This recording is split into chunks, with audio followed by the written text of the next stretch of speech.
What is up, everyone? My name is Chris Fanzon. You are listening to the Hidden Doors podcast, and this episode today is going over a Harvard Business Review article. It is titled Three Tensions Leaders Need to Manage in the Hybrid Workplace. And a quick summary of what we're talking about here is there are changing times when it comes to hybrid working, and there are a few tensions that leaders in companies and managers have to work through. So there is fairness and equity across the board because there's challenges that people have to face. Everyone has different challenges, and there are tensions that we need to balance out. So I'll be reviewing this article from Harvard Business Review. And if you like what you hear, give me a thumbs up in this video. Subscribe to my channel if you haven't done so already. Hit the notification bell so you can stay up to date on more podcasts and videos coming down like this. I hope you enjoy.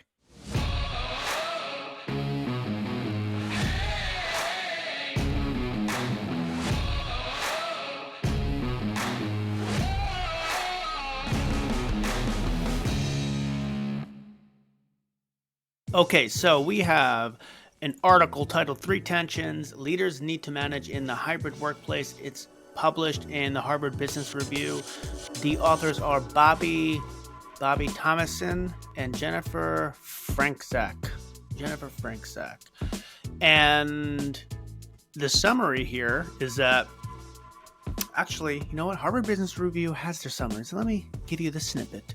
So when it comes to hybrid work cultures, even leaders who are committed to having an inclusive organization struggle to put the right policies and procedures in place. Rather than trying to get it right, leaders need to manage the three tensions: allowing employees to work when and where they want versus expecting constant availability, employees feeling isolated versus invaded when working remotely, and which practices are possible in a hybrid environment and which are rewarded. The authors share advice for how to navigate each of these tensions in a way that prioritizes inclusion. Really prioritizes inclusion and fairness across the board because everyone has different circumstances they deal with. So the three tensions are, and again, this is article 4, helps managers understand how to navigate this situation, helps business leaders, helps anyone who runs a company, helps anyone to stay updated on this stuff. So the three tensions are, the first one is the tension between allowing employees to work when they want and expecting them to be available all the time. The second is employees feeling isolated versus invaded. So you might feel isolated by working through video conferences, or you might feel invasive that, they're coming into your home and you have to be on camera all the time. Third is the tension between, what is preferred and rewarded. So if we move into a more hybrid workplace and it's okay to have a more flexible working environment, do people get rewarded differently? And so there has to be new norms in that situation. So those are the three tensions. Let's focus on the first tension, working anytime versus all the time. So during the pandemic, the ideal worker expectations fell especially hard on the shoulders of women because they tend to be the people who are really the primary caregivers for family members.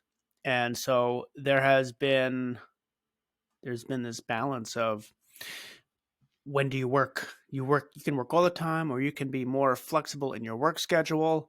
And there is a way to counter the expectation of constant availability.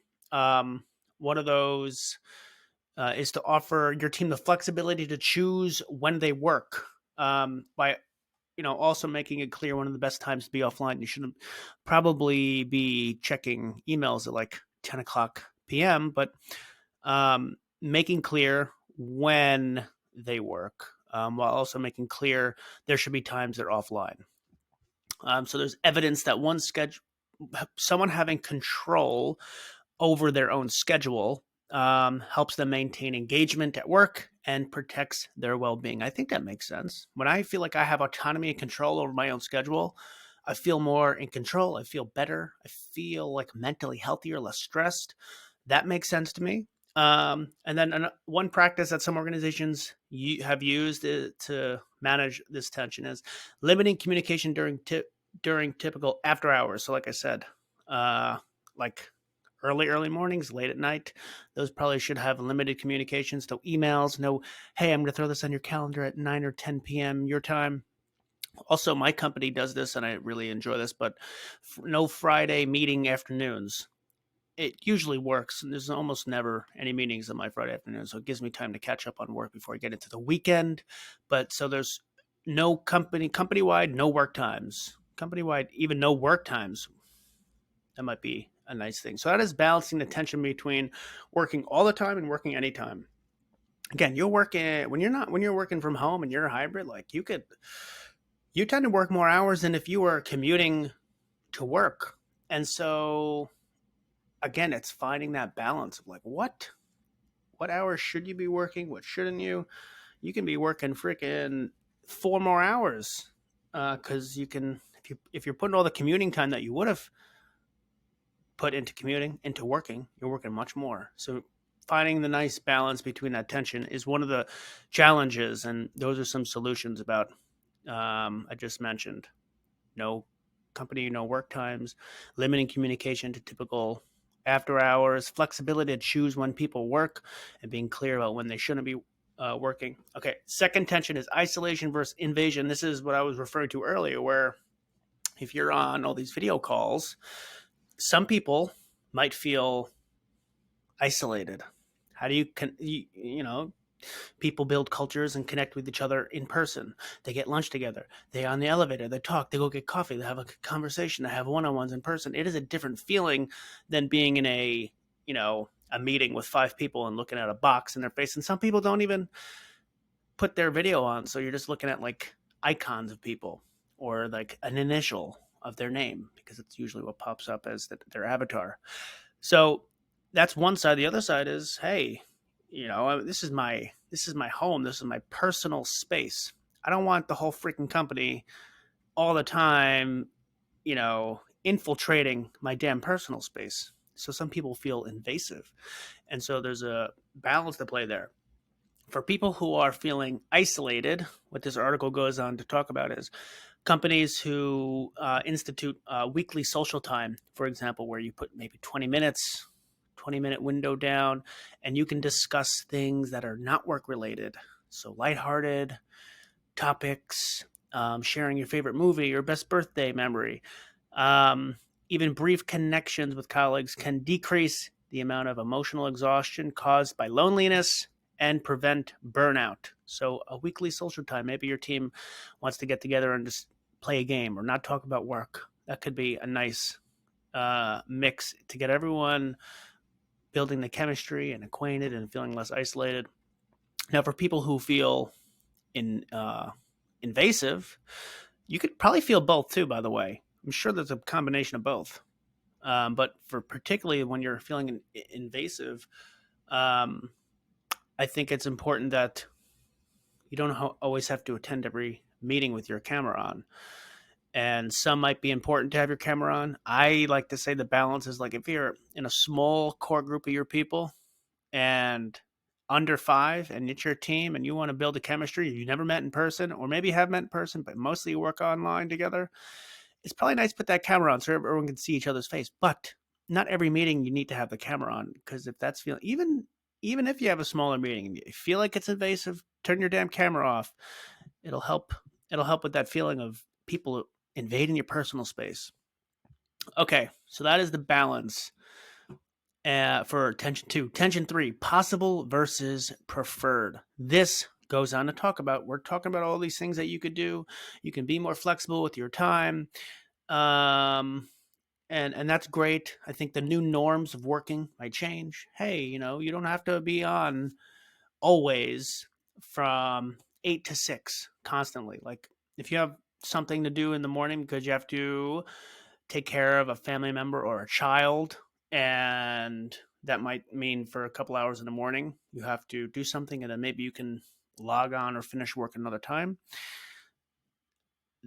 I think those may be the new norms for everyone. Everyone might have a little bit more autonomy with their schedule, but the situation is that the times of that are changing, but the way that you reward people, will that stay the same or not? So will you, as business leaders, as companies, as managers, it's a strange thing. Will you reward people for always being on over someone else who isn't, even though that person is doing what, the norm now is? It's, hey, I have a flexible schedule, I have a family, and especially for women who have a harder time because they tend to lean again more into the caretaking. Not all of them, but there's a higher percentage of them that tend to be more of caretakers when it comes to the family. And so that causes them to might be negatively affected by something where if a man was not dealing with caretaking and they were on 24/7, they're responding to every email, night, day, morning, should they be more rewarded than the woman who now is working with the new norm with a flexible schedule, right? That's the new norm. But the two, does one get rewarded over the other, or should they be more balanced? What this article goes on to say is that shouldn't be the case where one gets more rewarded because that's not the norm anymore. And this is how we find equity across different people who are dealing with different circumstances in their life. And so how do we find that balance? One is people, while the future workplace may offer flexible work hours, flexible blah blah blah. Past research shows that workers are penalized when they take advantage of flexible work arrangements or time off because constant availability and in-person work is still a preferred way of working. So this creates a flexibility bias where employees who choose flexible work arrangements are stereotyped and as less committed and not worthy of reward. So this is going on to what I just said. Regardless of the options available on paper, organizations have historically rewarded those individuals who work long hours. That just summarizes again what I was just saying, but that's coming from the article. So again, this tends to be more detrimental for women, those who are in caregiving responsibilities that take advantage of them. Those who with caregiving responsibilities take advantage of them to balance the needs of their work-life situation, while those without caregiving responsibilities do not. So, given the domestic allocation of household labor is typically skewed, it is likely women would ask for and take advantage of work-from-home policies more often than men.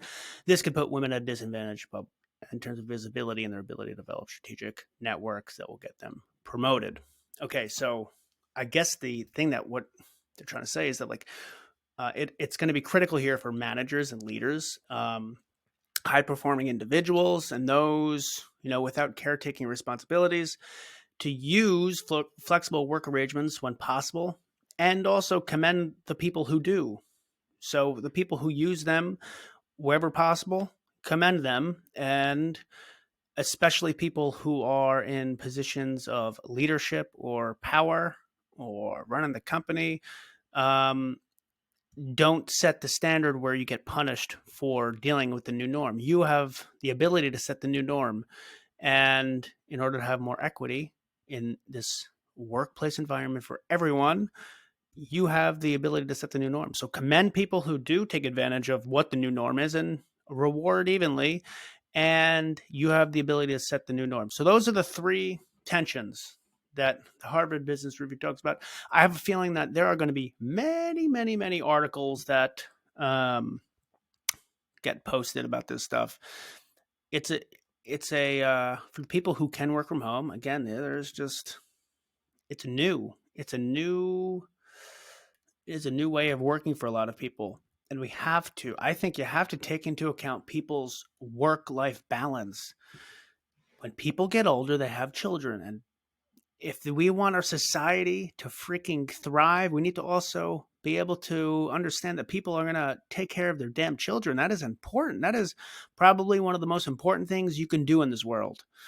Make sure you raise your children well and healthy and that they are in a good position to succeed. But you can't do that if you are so stressed out and focused on, can you even put food on the table because you have to work? It is a strange world, this damn world we live in. But this is just one of the articles that talks about it.